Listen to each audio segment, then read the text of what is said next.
«Περιμένω» είναι ο τίτλος της χοροθεατρικής παράστασης που ανεβάζει η ομάδα Κόρους στο Θέατρο Ημέρας.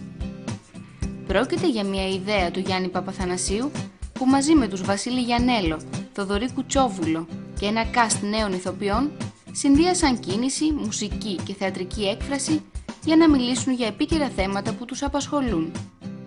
Η ιδέα ήταν του Γιάννη. Είχε κάνει μια παράσταση στην Καστοριά και θέλησε να κάνει και μια παράσταση στην Αθήνα. Το ξέραμε ότι είναι δύσκολο το κοινό στην Αθήνα.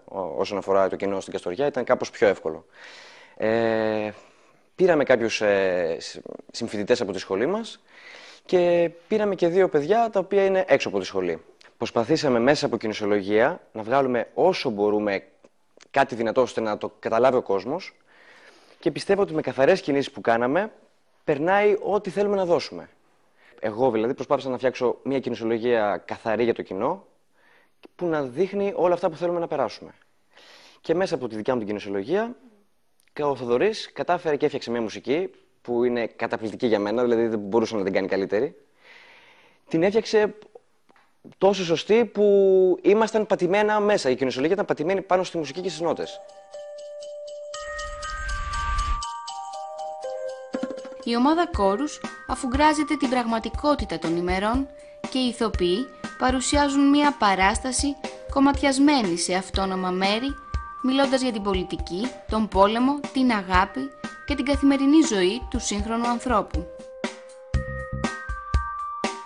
Θίγουμε την πολιτική, περνάμε διάφορα μηνύματα στον κόσμο, έτσι ώστε να δείξουμε ότι ότι οι παραπάνω από μας καθοδηγούν και καθοδηγούν τους πολίτες και γενικά τον κόσμο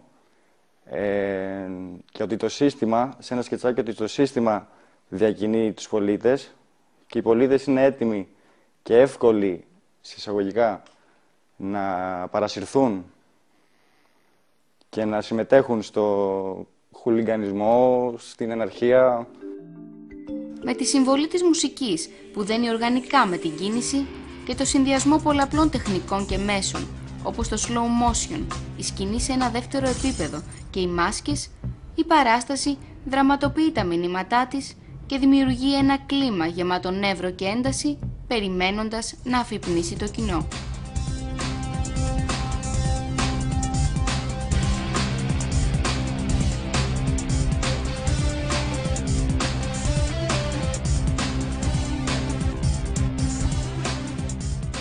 Προσπαθούμε να ενσαρκώσουμε μέσω της μάσκας όλους τους ρόλους που ο καθένας μας θέλει ή αναγκάζεται πολλές φορές να υποδηθεί στην καθημερινότητά του. Είτε είναι από τα κοινωνικά δρόμενα, είτε τα οικογενειακά, είτε γενικότερα στον ευρύ περίγυρο του καθενός και αναγκάζεται να κρυφτεί πίσω από κάποιο προσωπείο. Αν είδατε, οι μάσκες μας είναι τελείως απρόσωπες, δηλαδή δεν εκφράζουν κάποιο συναίσθημα που θέλουμε να δείξουμε ότι δεν είναι κάτι αληθινό, δεν είναι κάτι ανθρώπινο, δεν διαθέτει ανθρώπινα στοιχεία από τη φύση μας και υποδιόμαστε δηλαδή στην ουσία κάτι που μας μετατρέπει σε ρομπότ πολλές φορές. Ή ανδρίκελα, να σου το πω έτσι. Με αποτέλεσμα να μην κάνουμε αυτό που θέλουμε ή που νιώθουμε, αλλά να κάνουμε κυρίως αυτό που μας επιβάλλουν οι άλλοι ή η λογική ή τα καθεστώτα που υπάρχουν στην καθημερινότητά μας. Περιμένουμε εμείς από τον κόσμο ένα καλύτερο αύριο.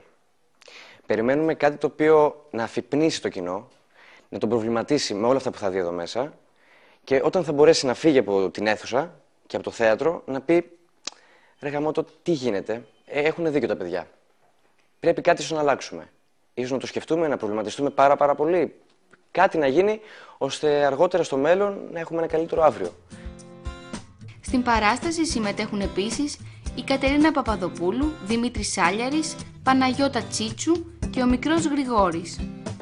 Η παράσταση «Περιμένω» ανεβαίνει στο Θέατρο Ημέρας, γεννηματά 20 στους Αμπελόκηπους.